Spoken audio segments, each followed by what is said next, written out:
सभी भक्तों और ईश्वर की संतानों को मेरा कोटि कोटि प्रणाम। बाबा भोले सबका कल्याण करें तथा सबकी मनोकामनाओं को पूर्ण करें, ऐसी आशा है तथा प्रार्थना है बाबा भोले से।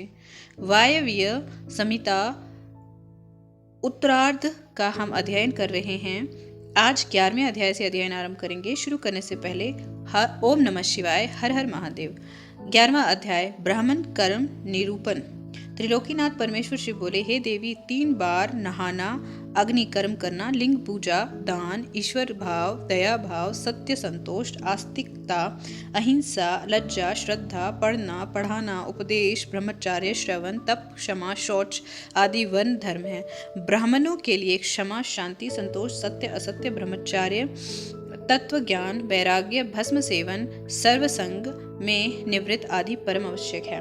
ब्रह्मचारियों को रात्रि में भोजन नहीं करना चाहिए, क्षत्रियों को दान नहीं लेना चाहिए, सभी वर्णों की रक्षा करना, शत्रुओं पर विजय, दुष्टजन वध, ऋतुकाल में स्त्री गमन, सेना रक्षण एवं मेरे भक्तों पर पूर्ण विश्वास करना आदि क्षत्रिय धर्म है। वैश्य धर्म गोरक्षा, व्यापार और खेती करना है। वाणी वर्णों की सेवा करना शूद्र का धर्म है। गृहस्थियों को अपनी गृहस्थी का ध्यान रखना चाहिए, ब्रह्मचारियों को ब्रह्मचार्य, पत्नियों को पति आज्ञा का पालन करना चाहिए, विधवा स्त्रियों को भूमि, शयन, धर्म, व्रत, दान, तप, शांति का पालन करना चाहिए। वे चतुर्दशी, पूर्णमासी एवं एकादशी का व्रत करना चाहिए। मेरी आराधना करने वाले प्राणी जन को ओम नमः शिवाय मंत्र का जाप करना चाहिए। 12वां अध्याय पंचाक्षर मंत्र की महिमा। मुनि उपमन्यु बोले, हे श्री कृष्ण, वेदों एवं शास्त्रों में ओमकार और पंचाक्षर मंत्र की महिमा का गुणगान किया गया है। ये मंत्र भक्तों की सभी मनोकामनाओं को पूर्ण करता है। वेदों का सार पूर्व होने के कारण इसके अर्थ में बहुत सी सिद्धियां विद्यमान हैं। ये मंत्र परम मुक्तिदाता है। ओम नमः शिवाय मंत्र का जाप मनोरंजक तथा परे से भी परे है। इस मंत्र की बड़ी महिमा है। अत्यंत सूक्ष्म होने पर भी ये तीनों गुणों से परे है। पंचाक्षर मंत्र सभी विद्याओं का बीज है। ये मंत्र सर्वज्ञ और समर्थ है। ओम में ब्रह्मा स्थित हैं। नमः शिवाय में ईशान नामक सूक्ष्म ब्रह्मांड स्थित है। भगवान शिव ने तो सदा इस मंत्र में निवास करते हैं। ये मंत्र संसार से मुक्ति प्रदान करने वाला है। इस मंत्र पर अविश्वास करने वाला अधर्मी मनुष्य नरक को भागी होता है। इस पंचाक्षर मंत्र में 7 करोड़ मंत्र हैं तथा अनगिनत उपमंत्र हैं। पंचाक्षर मंत्र एवं षडाक्षर मंत्र में संपूर्ण शिव ज्ञान तथा सभी विद्याओं के तत्व हैं। जिनके हृदय में ओम नमः शिवाय नामक महामंत्र है, उसे अन्य किसी शास्त्र के अध्ययन की कोई आवश्यकता नहीं होती। 13वां अध्याय कली नाशक मंत्र। देवी पार्वती बोली, हे स्वामी, कलयुग में पाप रूपी अंधकार निरंतर बढ़ता जा रहा है। धर्म से विमुखता आ जाती है। धर्म के आचार विचार सभी परंपराएं एवं मर्यादाएं नष्ट हो जाती हैं। तब उसमें आपके भक्तों की क्या गति होगी और वे कैसे मुक्त हो जाएंगे? पार्वती जी के वचन सुनकर शिवजी बोले, हे देवी, कलयुग में पंचाक्षर मंत्र का भक्ति पूर्वक जाप करने वाले मनुष्यों को मुक्ति मिल जाती है। पापियों, निर्दयी एवं कुटिल जन भी श्रद्धा भावना से पंचाक्षर मंत्र का जाप करने से भव सागर से पार उतर जाते हैं। पंचाक्षर मंत्र के जपने से शिवलोक की प्राप्ति होती है। ये वे सर्वोत्तम मंत्र है। महर्षि इसी मंत्र के प्रभाव से स्वधर्माचरण करते हैं। प्रलय आने पर सभी सथावर जंगम जीव नष्ट हो जाते हैं। तब मैं ही एकमात्र जीवित रहता हूँ। सारे वेद और शास्त्र मुझ में लीन हो जाते हैं। फिर नई सृष्टि का आरंभ होता है। सृष्टि के पुनः आरंभ में जब श्रीहरि क्षीर सागर में सोच रहे हैं, उस समय उनकी नाभि से पंचमुखी ब्रह्मा की उत्पत्ति हुई। उन्होंने सृष्टि की रचना करने हेतु मेरी तपस्या की। तब मैंने ब्रह्मा जी को साक्षात दर्शन देकर उन्हें ओम नमः शिवाय मंत्र की दीक्षा दी। इसी मंत्र के प्रभाव से उन्होंने देवताओं, दानवों, ऋषियों एवं प्राणी जन की रचना की। ओम नमः शिवाय ये पांच अक्षरीय मंत्र महिमावान है और सारे जगत का बीज रूप है। इसे वेदों से उत्तम माना गया है। मेरे द्वारा प्रकट प्रथम विद्या यही है। वामदेव इसके ऋषि हैं और पंक्ति छंद है। मैं इस मंत्र का देवता हूँ, ये मेरा परम प्रिय मंत्र है। पंचाक्षर मंत्र कलयुग में इस भवसागर से तारने वाला मंत्र है। 14वां अध्याय, व्रत ग्रहण करने का विधान। भगवान शिव बोले, हे प्रिय, ऐसा व्रत जो क्रिया और श्रद्धा से हीन हो, निष्फल होता है। तभी सिद्ध व्यक्ति श्रद्धा भाव बढ़ाते हैं और तत्वज्ञाता गुरु की शरण में जाते हैं। प्राणी जन शरीर, मन और वाणी द्वारा उनका पूजन करते हैं और यथा योग्य वस्तुओं का दान करते हैं। इसीलिए जब प्राणी जन गुरु की शरण में जाते हैं तो गुरु उन्हें मंत्र की दीक्षा देते हैं, और जब शिष्य का अहंकार का भाव समाप्त हो जाता है तब उसे घृत से स्नान करा, आभूषण से भूषित कर ब्राह्मणों का पूजन करें, फिर गौशाला या मंदिर में जाकर विधि पूर्वक ज्ञान का उपदेश दें। गुरु द्वारा दीक्षित मंत्र का प्रतिदिन 108 बार जाप करना चाहिए। इसमें परम गति प्राप्त होती है। वाचिक जप का फल 1 गुना, उपांशु जप का 100 गुना, मानस का 1000 गुना, सदगर्भ का 1,00,000 गुना होता है। मंत्र के अंत में ओंकार होना चाहिए। ध्यान के साथ मंत्र का जाप करना चाहिए। सूर्य, अग्नि, गुरु, चंद्रमा, दीपक, जल, ब्राह्मण और गौ के पास ही जप करना चाहिए। वशीकरण हेतु पूर्व, घात करने हेतु दक्षिण, धन प्राप्ति हेतु पश्चिम और शांति हेतु उत्तर की ओर मुख करके जाप करना चाहिए। आचारहीन व्यक्तियों को लोक निंदक माना जाता है, तब उत्तम धन एवं श्रेष्ठ विद्या को आचार माना जाता है। निंदक मनुष्य को परलोक में भी सुख नहीं मिलता, इसीलिए हमें सदाचार का पालन करना चाहिए। गुरु द्वारा दीक्षित मंत्र पतित चांडालों को भी सुधारने वाला तथा परम गति प्रदान करने वाला होता है। 15वां अध्याय, दीक्षा विधि। श्री कृष्ण बोले, हे महर्षि, अब आप मुझे शिव संस्कारों के बारे में बताइए। यह सुनकर उपमन्यु बोले, हे श्री कृष्ण, मनुष्य द्वारा 6 मार्गों को शुद्ध कर लेना संस्कार कहलाता है। ज्ञान प्रदान करने वाले तथा बंधनों का नाश करने वाले संस्कार दीक्षा कहलाते हैं। शांभवी शक्ति एवं मांत्री शांभवी दीक्षा 3 प्रकार की होती है। शांभवी तीव्र और तीव्रता 2 प्रकार की होती हैं। पाप नष्ट करने वाली तीव्र और आनंद प्रदान करने वाली तीव्रता शांभवी दीक्षा कहलाती है। योग मार्ग से शिष्य शरीर में प्रवेश कर गुरु द्वारा दी गई दक्षिणा शक्ति दीक्षा कहलाती है। कुंडल सहित की गई क्रिया दीक्षा मांत्री दीक्षा कहलाती है।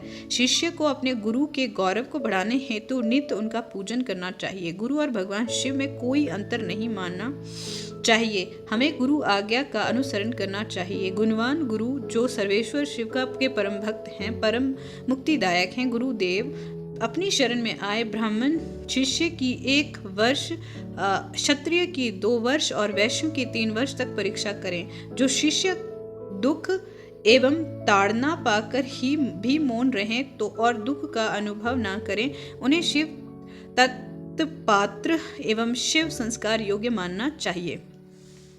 परीक्षा लेने के पश्चात गुरु को सप्रेम दीक्षा देनी चाहिए। 16वां अध्याय, शिव भक्त वर्णन। उपमन्यु बोले, हे श्री कृष्ण, समय है संस्कार को ग्रहण करते समय सर्वप्रथम शुभ दिन और शुभ समय देखें। भूमि पर शिल्प से मनोहर मंडल की रचना करें, जिसके मध्य में वेदी हो। ईशान कोनों से 8 दिशाओं में कुंडल बनाएं। फिर चंदों व ध्वजा पताका मालाओं से उसे शोभित करें। वेदी के मध्य में सुंदर मंडप होना चाहिए। फिर सोने चांदी द्वारा ईश्वर का आवाहन करें। सोना चांदी ना होने पर चावल सिंदूर पुष्पों से आवाहन करें। 2 हाथ लंबा श्वेत या लाल कमल बनाएं, जिसमें 8 कर्णिका हों। वेदी पर धान चावल सरसों तिल पुष्प कुशा बिछाकर कलश की स्थापना करें।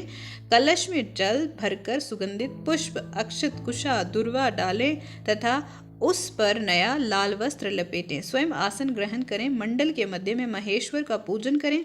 फिर भगवान शिव का आवाहन करते हुए कलश का पूजन करें। दक्षिण में शिव जी के अस्त्रों को पूजें और मंत्रोच्चारण करते हुए यज्ञ आरंभ करें। शिव अग्नि में प्रधान आचार्य होम करें तथा भगवान शिव से सांसारिक दुखों से मुक्ति दिलाने की प्रार्थना करें। फिर शिष्य शिव जी की 3 बार परिक्रमा करें और दंडवत प्रणाम करें। फिर शिव मंत्र का उच्चारण करते हुए शास्त्रानुसार गुरु शिष्य के शरीर में प्रविष्ट होकर मूल मंत्र के तर्पण में 10 आहुतियां दें। तत्पश्चात शिष्य पुनः स्नान कर शुद्ध वस्त्र धारण करें और पुनः कुश को आसन पर बैठें। गुरु शिव नाम जपते हुए शिष्य के शरीर पर भस्म लगाएं। फिर शिष्य के कान में शिव मंत्र का उपदेश दें। मंत्र की शिक्षा लेकर शिष्य उस मंत्र का उच्चारण कर शिव जी को प्रणाम करे। तत्पश्चात गुरु शिष्य को अभिमंत्रित रुद्राक्ष व शिव मूर्ति भेंट करें और शिष्य उसे सम्मान पूर्वक ग्रहण करें। 17वां अध्याय। श्री उपमन्यु बोले, हे श्री कृष्ण, कला, तत्व, भवन, वर्ण, पद, मंत्र आदि 6 अध्याय हैं।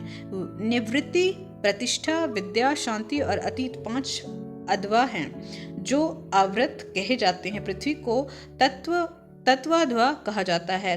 त्रिलोकीनाथ भगवान शिव तो तत्व सहायक हैं, उनके तत्वों की गणना करना असंभव है। अभिमंत्रित रुद्राक्ष भेंट करने के बाद गुरु को शिष्य सहित मंडल में जाकर शिव पूजन करना चाहिए। 4 सेर चावलों की खीर बनाकर आदि खीर भगवान शिव को अर्पित कर देनी चाहिए। फिर नकार, मकार आदि 5 कलशों पर 5 वर्ण धारण कराएं। मध्य में ईशान, पूर्व में पुरुष, दक्षिण में अघोर, पश्चिम में सद्योजात, उत्तर में वामदेव को स्थापित करें। कलशों को प्रोक्षित कर हवन आरंभ करें। फिर आदि खीर को होम कर दें, बाकी को प्रसाद समझकर ग्रहण करें। तर्पण कृत्य कर्म कर पूर्ण आहुति दें। ओम नमः शिवाय से प्रदीपन कर 3 आहुतियां दें। कन्या द्वारा काते गए सूत को अभिमंत्रित कर शिष्य की शिखा में बांध दें और पूजन करें। भगवान शिव का ध्यान और पंचाक्षर मंत्र का जप करते हुए शिष्य रात्रि को सोएं और रात्रि में जो स्वप्न दिखे उसे विस्तार पूर्वक अपने गुरु को बताएं। 18वां अध्याय। छठ द्वाशोधन विधि। उपमन्यु बोले, हे श्री कृष्ण, तत्पश्चात आचार्य की आज्ञा से स्नान कर नित्य कर्म कर ध्यान लगाकर हाथ जोड़कर वहां से प्रस्थान करे।